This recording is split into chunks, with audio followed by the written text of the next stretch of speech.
How cool is that? All right, you guys, welcome. It's so exciting to be joining you back live. I did a pre-recorded live last week and I missed you guys. So I hope that, yay, there you are in the chat. I love it. Casey's first. Hello. Thank you for joining today. So exciting to be back live, and I appreciate you all joining last week. If you caught our training on the bakery website, a business, a website for your bakery business is what we talked about last week. And this week, another really exciting topic to talk about. And this one is a little bit different because we're always talking about just business and our grind and what do we need to be working on and what's next on the plan. And every once in a while, it's important to just kind of slow down and say, like, how are we doing? Because if you're anything like me, you can put a ton of pressure on yourself to just like meet your goals and exceed your goals and then make new goals. So this is going to be a really fun topic where we get to slow down, take a deep breath, give ourselves a break and some credit for how hard we've been working, and pick up some new strategies that are going to help you have some healthier habits about the way you're thinking about yourself and your business. So I'm just going to put a disclaimer out there. I'm not a therapist. I don't really, specialize in this kind of stuff, but I do know from my own experience that as a goal setting type of person, a results oriented type of person, you can put a lot of pressure on yourself and start to get into some sort of negative thinking cycles. And that's what I want to sort of help you catch and turn around. So earlier this week, actually over the weekend, I asked a question in the Facebook group, like, how often are you struggling with self-confidence as a home-based baker? And you guys always reassure me that I'm talking about the right stuff because I get all of your feedback. And I know that this is something that really matters to you. And many of you said, yeah, this is a real struggle for me. I'm really critical of myself. I feel really uncomfortable in certain situations. And it's an issue. So let's break it down. Let's talk about it today. And I'm so happy to see you guys jump in the chat, say hello. If you're watching for the first time, the way this works is that we like to chat in these lives. So today I'm actually streaming on YouTube as well. So for anybody watching this on YouTube, you can absolutely jump over to the Home Bakery Business Tips Facebook group next time. And that's where this chat happens.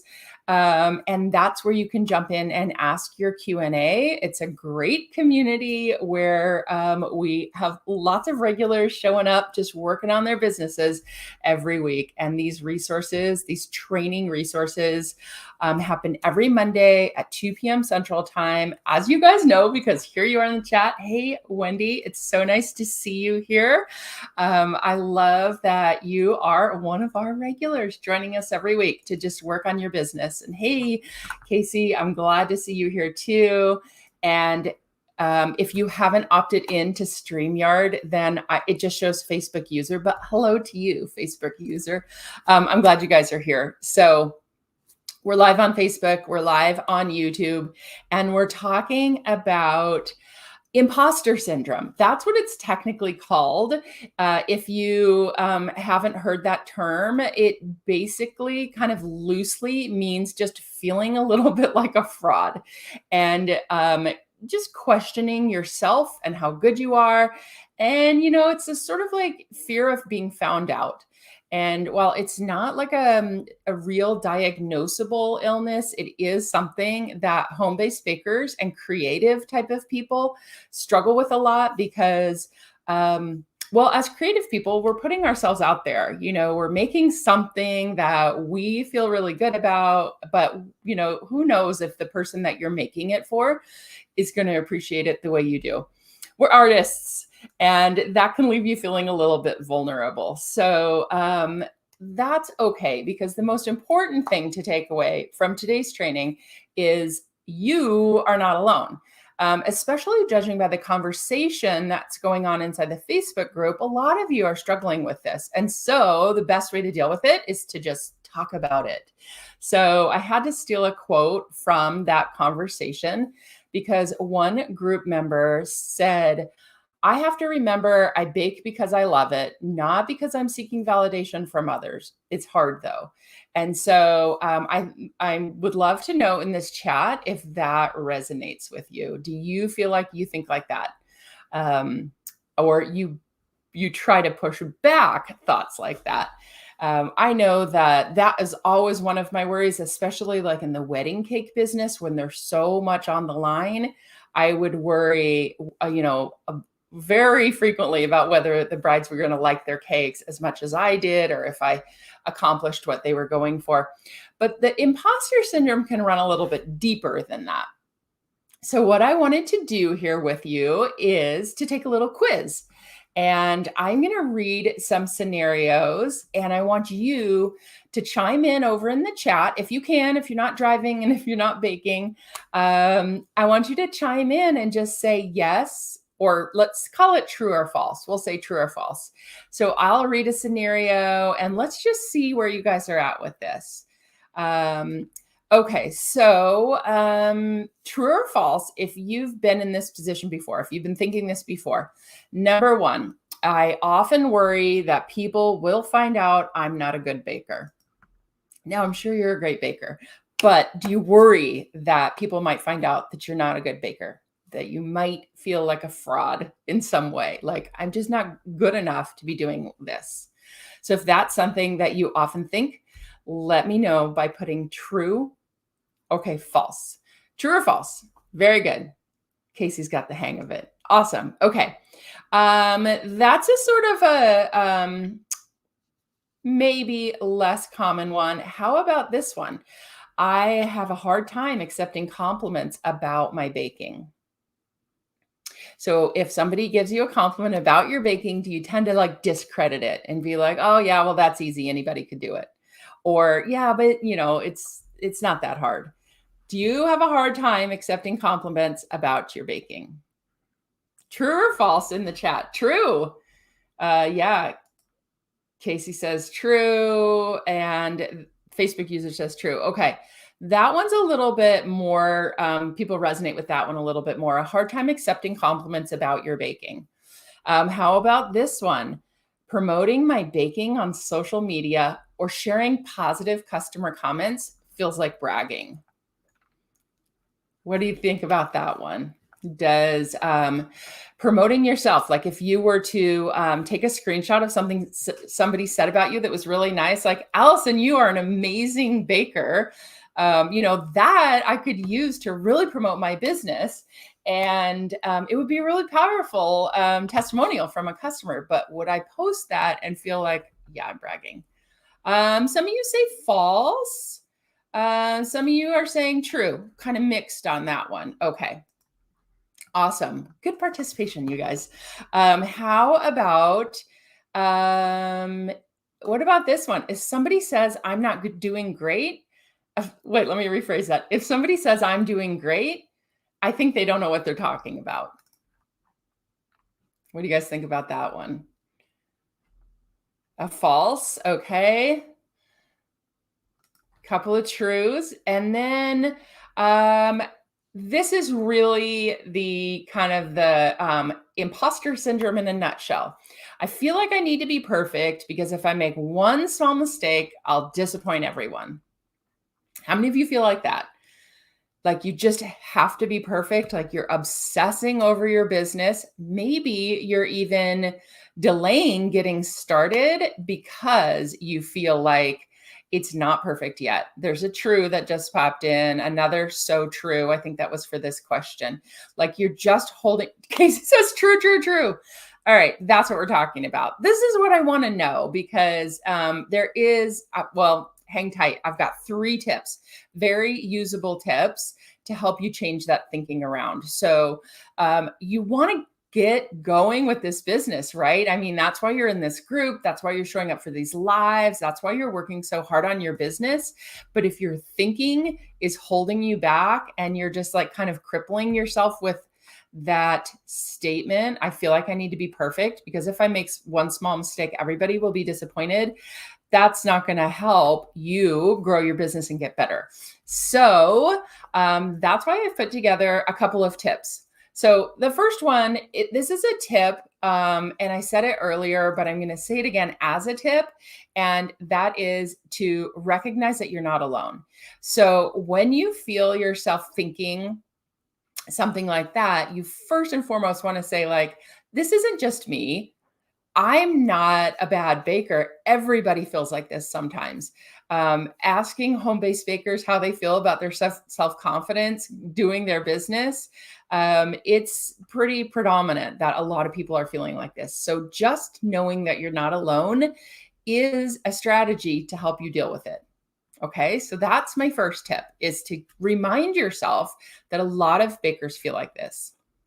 The next tip has to do with something that kind of fits into this general category called thought work, which I don't know how many of you have followed that, but it is the practice of recognizing your thoughts and then changing them.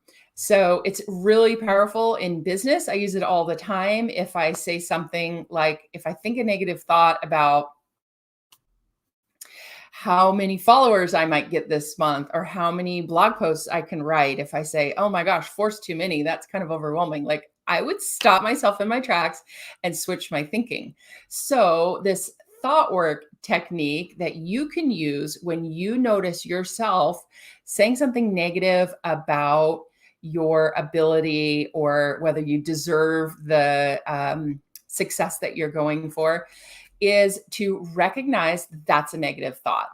So you want to first recognize it and then you want to replace it. So if I felt like, let's see, where was that example that I read from the group? This was the member who said, I have to remember that I bake because I love it, not because I'm seeking validation from others. It's hard though. So if you noticed yourself waiting for your customer to tell you, yeah, that was really good. Thank you. The cake was beautiful. And you didn't get that. And you were starting to worry, like, I wonder if they hated it. I wonder if it was dry. I wonder if I got the order wrong. That's negative thinking. So you have to recognize it and stop that thought. And what does Chef Jason says? Thought work could cause you to shut down. Yeah. You have to stop it. And then you want to rephrase it. So this is the amazing thing about people, is that we can control our thoughts. We're not like animals who just, have these impulsive thoughts that we can't control. We can totally control them. So recognize it as a negative thought and then switch it up. So if that were me, actually this reader had her positive thought in that same sentence. I have to remember I bake because I love it, not because I'm seeking validation. So I would tell myself I bake because I love it. I bake because I love it, even if my customers don't love it. And you know what? Everybody is not going to love what you bake. You might have one customer who says, oh my gosh, Wendy, that was the most amazing cake that you baked. It was so moist. It was so perfect. I've never tasted anything like it. And another person can taste that same cake and be like, it was dry. It really wasn't that good. I think I need a refund. Exact same product. And, if you are going to ride that roller coaster along with them, it can be exhausting. So replacing that negative thought is, we call that stinking thinking. I love that. Okay, so that is my second tip. First is to recognize it. Second is to stop it and turn it around. And that takes practice. You actually have to have this discipline to say, I don't want to think those negative thoughts anymore. I'm going to turn them around so that I can focus on the other things that my business needs me to do. And then my third tip is to keep a journal. If you don't have a journal yet for your business plans, I highly recommend that you get one, because if you journal through these thoughts and things like that, then you can actually make the progress towards your goals so much more effectively than just feeling like kind of adrift. So it's actively working on changing your thinking and actively refocusing on your goals that you can do with the journal. So I have some bonus journal prompts for you. So if you are a journaler, then journal prompts would be something that would just kind of get you thinking about what to what to write. I'm sorry, I'm always giggling, but Jason's comments crack me up. You got to turn over your thoughts. We love you, Jason. All right.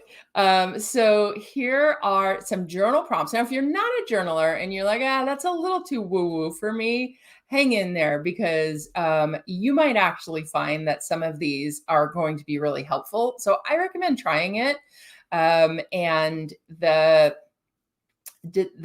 difference between where you are right now and where you want to be with your business is like 50% mindset.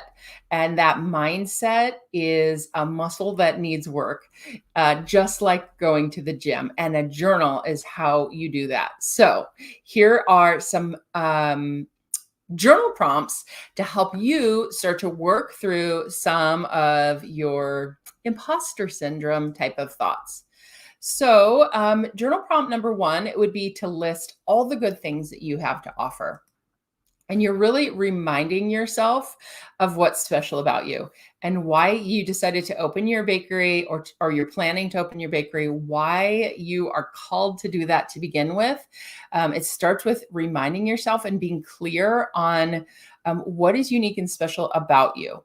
So people, love my bread. They love that I put 100% of myself into everything I bake. I mean, you can make your own list, but I'm sure that you have that in there. You know what you could say to all of the good things that you have to offer. And if you're coming up short, then that might tell you that some more thought and some more focus on the good things that you have to offer might help you to feel a little bit more confident in your baking.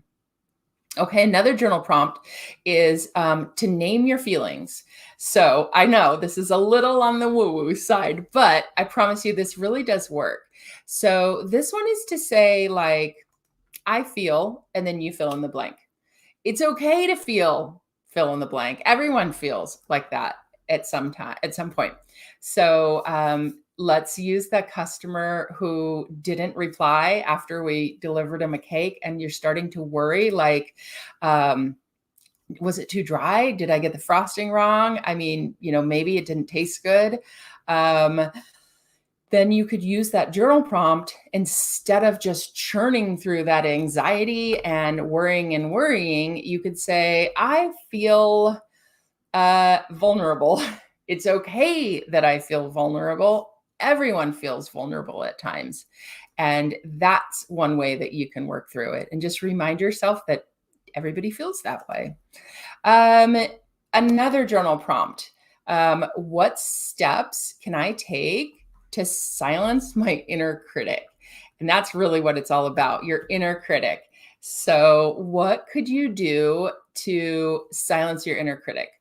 That prompt is very similar to the next one, which would be, what advice would you give a friend in your position?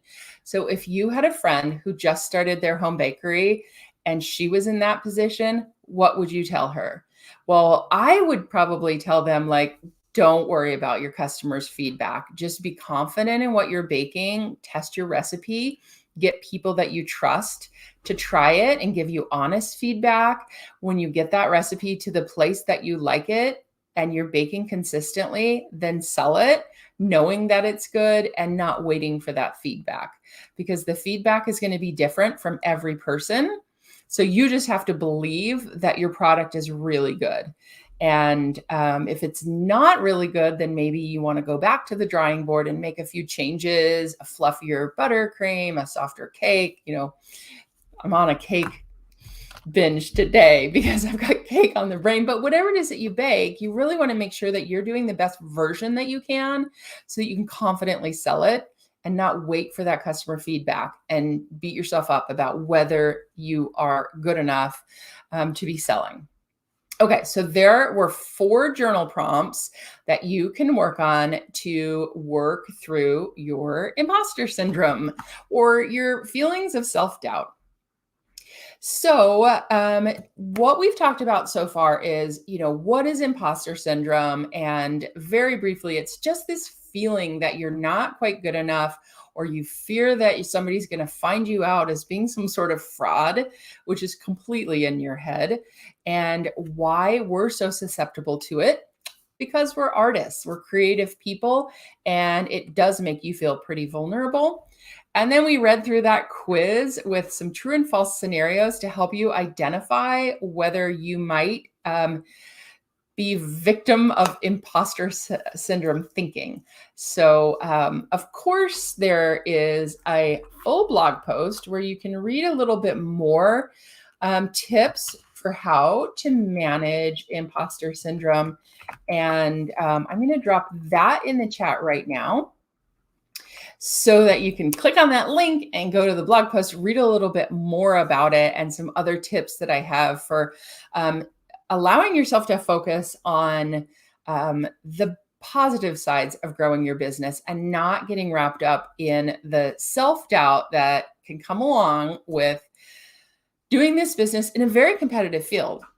And so it really comes with having that confidence and belief in yourself. And if that's something that you want to work on, then definitely check out those journal prompts and consider journaling your way through the negative thinking that you are sometimes having.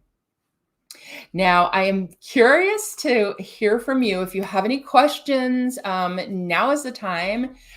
Go ahead and drop your questions in the chat. It is time for Q&A. So if you have any questions about how you can better manage imposter syndrome in your baking business, whether you've gotten started yet and this is holding you back, let me know in the comments. Okay, so let's take a look here at what you guys have to say. And Wendy's here and says, I feel imposter thinking most when I scroll too long through a multitude of cottage food and baking groups. Oh my goodness. But then I have to remind myself that I have my niche and I don't do what everyone else is doing.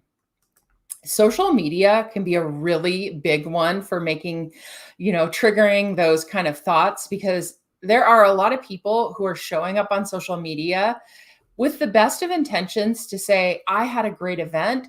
I did X, Y, and Z. I sold out. I mean, I read some of those sometimes and I'm like, you made how much money in a day? Like, I don't even know where that comes from. Like, where are you living where you're doing that well? But that's amazing. But it also can leave you feeling like, that's not my business. So it's one that, yes, I totally get it, Wendy. It can definitely leave you feeling like that.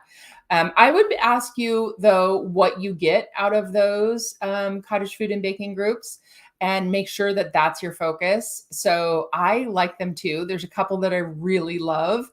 And I sometimes go specifically looking for one thing because the scrolling can get a little bit consuming. So if I were looking, if I said, I'm going to go into one of my Facebook groups, not the ones that I manage, but the ones that I like to belong to, and I just want to learn a little bit more about like my booth display at the market, then I use the search feature. And I'll just go in and say booth display and search it and then read the topics that are specific to that. I feel like that is a more targeted use of my time than the scrolling. So that would be one tip, is to just identify what you're looking at those groups for, go in and use the search feature, and then read the specific post and get the information that you're looking for. Okay, I hope that helps. And then Jason says, I tell everyone where I was a year ago and where I am now is a 1000% difference. Thanks to Allison Grant, the Fully Booked Baking Academy. Shameless plug. Oh, thank you so much. I don't know if everybody knows how far we go back, Jason. Many of you have been here for a while, but it's true. I was doing I think I was doing a business plan challenge like a year and a half ago. And it was a 5-day challenge. Every day I went live on my Facebook page and I was talking about the coaching program, which I just started at the time. And Jason showed up and he's like, "Do you ever give out scholarships?" And I was like, "Yeah, I might."